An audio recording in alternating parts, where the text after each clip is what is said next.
Welcome back to another technical deep dive here in the debug zone.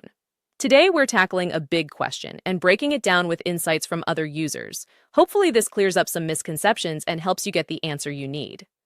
So buckle up, stay a little curious, and let's jump right in.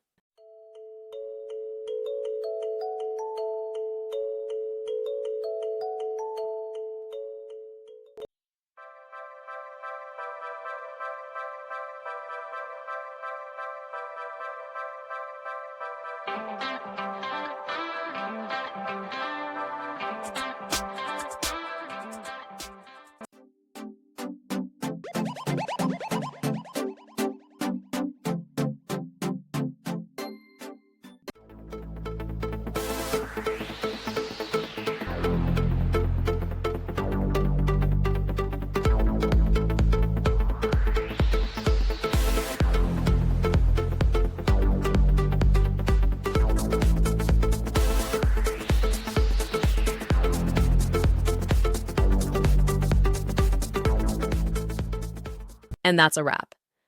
I hope you found the answer you were looking for. If you did, take a second to hit that subscribe button. It really helps out. And let me know in the comments which solution worked best for you. See you next time in the debug zone.